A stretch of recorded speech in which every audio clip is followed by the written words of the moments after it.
4 cuentos y 2 fábulas, de Augusto Monterroso. El eclipse.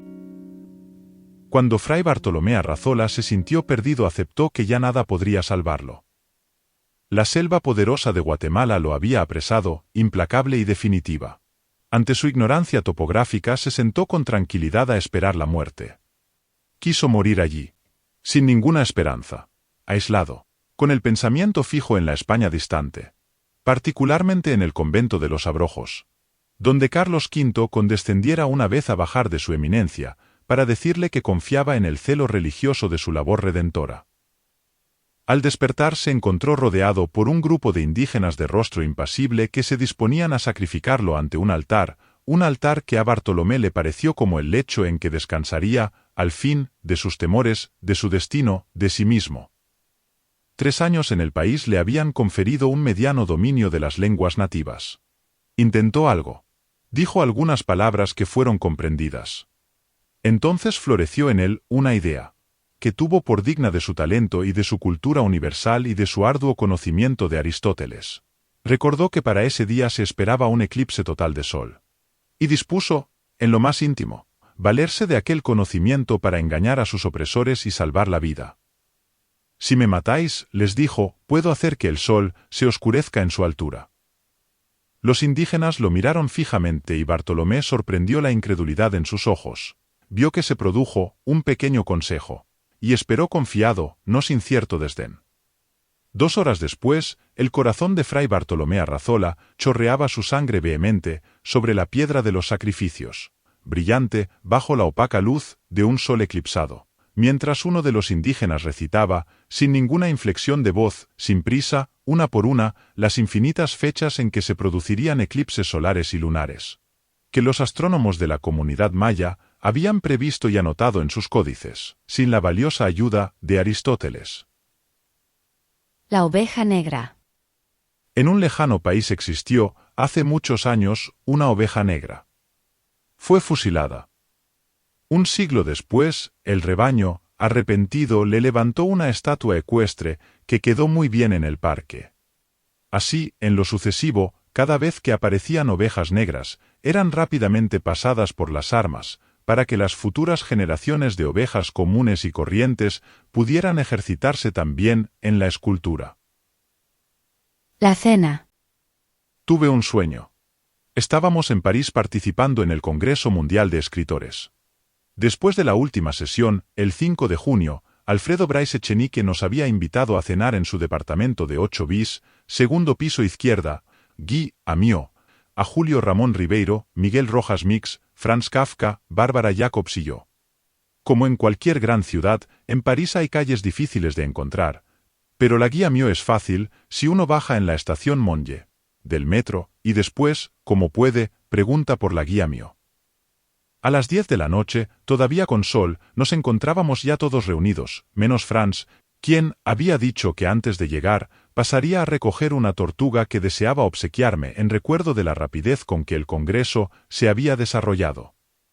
Como a las 11:15 telefoneó, para decir que se hallaba en la estación Saint-Germain-des-Prés, y preguntó si Monge era hacia Foc-d'Aubervilliers o hacia Megidibri.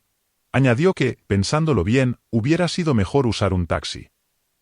A las 12 llamó nuevamente para informar que ya había salido de Monge, pero que antes tomó la salida equivocada y que había tenido que subir 93 escalones para encontrarse al final con que las puertas de hierro plegadizas que dan a la calle Navac estaban cerradas desde las 8:30, pero que había desandado el camino para salir por la escalera eléctrica y que ya venía con la tortuga, a la que estaba dando agua en un café a 3 cuadras de nosotros. Nosotros bebíamos vino, whisky, Coca-Cola y Perrier.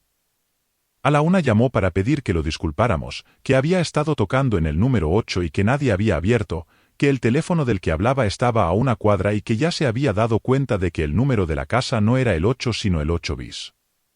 A las 2 sonó el timbre de la puerta. El vecino de Bryce, que vive en el mismo segundo piso, derecha, no izquierda, dijo en bata y con cierta alarma, que hacía unos minutos un señor había tocado insistentemente en su departamento.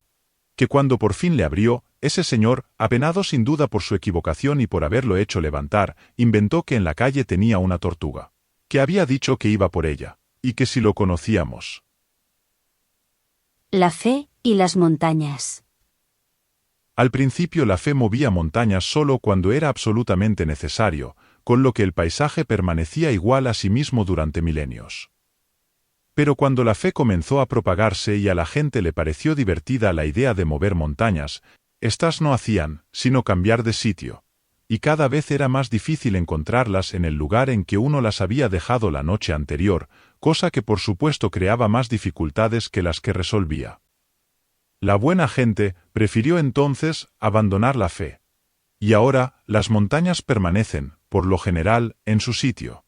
Cuando en la carretera se produce un derrumbe bajo el cual mueren varios viajeros, es que alguien, muy lejano o inmediato, tuvo un ligerísimo atisbo de fe. El concierto. Dentro de escasos minutos ocupará con elegancia su lugar ante el piano. Va a recibir con una inclinación casi imperceptible el ruidoso homenaje del público. Su vestido, cubierto con lentejuelas, brillará como si la luz reflejara sobre él el acelerado aplauso de las 117 personas que llenan esta pequeña y exclusiva sala. En la que mis amigos aprobarán o rechazarán, no lo sabré nunca, sus intentos de reproducir la más bella música, según creo, del mundo. Lo creo, no lo sé. Bach, Mozart, Beethoven, estoy acostumbrado a oír que son insuperables y yo mismo he llegado a imaginarlo, y a decir que lo son. Particularmente, preferiría no encontrarme en tal caso. En lo íntimo estoy seguro de que no me agradan y sospecho que todos adivinan mi entusiasmo mentiroso. Nunca he sido un amante del arte. Si a mi hija no se le hubiera ocurrido ser pianista, yo no tendría ahora este problema. Pero soy su padre y sé mi deber. Y tengo que oírla y apoyarla. Soy un hombre de negocios y solo me siento feliz cuando manejo las finanzas. Lo repito, no soy artista. Si hay un arte, en acumular una fortuna y en ejercer el dominio del mercado mundial y en aplastar a los competidores, reclamo el primer lugar en ese arte. La música es bella, cierto, pero ignoro si mi hija es capaz de recrear esa belleza. Ella misma lo duda. Con frecuencia, después de las audiciones, la he visto llorar a pesar de los aplausos. Por otra parte, si alguno aplaude sin fervor, mi hija tiene la facultad de descubrirlo entre la concurrencia, y esto basta para que sufra y lo odie con ferocidad de ahí en adelante. Pero es raro que alguien apruebe fríamente. Mis amigos más cercanos han aprendido en carne propia que la frialdad en el aplauso es peligrosa y puede arruinarlos. Si ella no hiciera una señal de que considera suficiente la ovación, seguirían aplaudiendo toda la noche por el temor que siente cada uno de ser el primero en dejar de hacerlo. A veces esperan mi cansancio para cesar de aplaudir, y entonces los veo como vigilan mis manos, temerosos de adelantárseme en iniciar el silencio. Al principio me engañaron y los creí sinceramente emocionados. El tiempo no ha pasado en balde y he terminado por conocerlos. Un odio, continuo y creciente, se ha apoderado de mí. Pero yo mismo soy falso y engañoso. Aplaudo sin convicción. Yo no soy un artista. La música es bella, pero en el fondo no me importa que lo sea y me aburre. Mis amigos tampoco son artistas. Me gusta mortificarlos, pero no me preocupan. Son otros los que me irritan. Se sientan siempre en las primeras filas y a cada instante anotan algo en sus libretas. Reciben pases gratis que mi hija escribe con cuidado y les envía personalmente. También los aborrezco. Son los periodistas. Claro que me temen, y con frecuencia puedo comprarlos. Sin embargo, la insolencia de 2 o 3 no tiene límites y en ocasiones se han atrevido a decir que mi hija es una pésima ejecutante. Mi hija no es una mala pianista. Me lo afirman sus propios maestros. Ha estudiado desde la infancia y mueve los dedos, con más soltura y agilidad que cualquiera de mis secretarias. Es verdad que raramente comprendo sus ejecuciones, pero es que yo no soy un artista y ella lo sabe bien. La envidia es un pecado detestable. Este vicio de mis enemigos puede ser el escondido factor de las escasas críticas negativas. No sería extraño que alguno de los que en este momento sonríen y que dentro de unos instantes aplaudirán, propicie esos juicios adversos. Tener un padre poderoso ha sido favorable y aciago al mismo tiempo para ella. Me pregunto cuál sería la opinión de la prensa si ella no fuera mi hija. Pienso con persistencia que nunca debió tener pretensiones artísticas. Esto no nos ha traído sino incertidumbre e insomnio. Pero nadie iba ni siquiera a soñar, hace 20 años, que yo llegaría a donde he llegado. Jamás podremos saber con certeza, ni ella ni yo, lo que en realidad es, lo que efectivamente vale. Es ridícula en un hombre como yo, esa preocupación. Si no fuera, porque es mi hija, confesaría que la odio. Que cuando la veo aparecer en el escenario, un persistente rencor me hierve en el pecho, contra ella y contra mí mismo, por haberle permitido seguir un camino tan equivocado.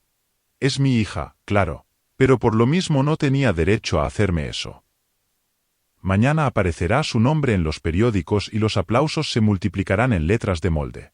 Ella se llenará de orgullo y me leerá en voz alta la opinión laudatoria de los críticos. No obstante, a medida que vaya llegando a los últimos, tal vez a aquellos en que el elogio es más admirativo y exaltado, podré observar cómo sus ojos irán humedeciéndose, y cómo su voz se apagará hasta convertirse en un débil rumor, y cómo, finalmente, terminará llorando con un llanto desconsolado e infinito.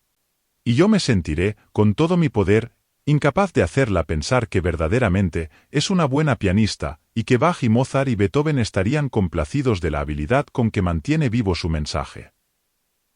Ya se ha hecho ese repentino silencio que presagia su salida. Pronto, sus dedos largos y armoniosos se deslizarán sobre el teclado, la sala se llenará de música, y yo estaré sufriendo, una vez más. El dinosaurio. Cuando despertó, el dinosaurio todavía estaba allí.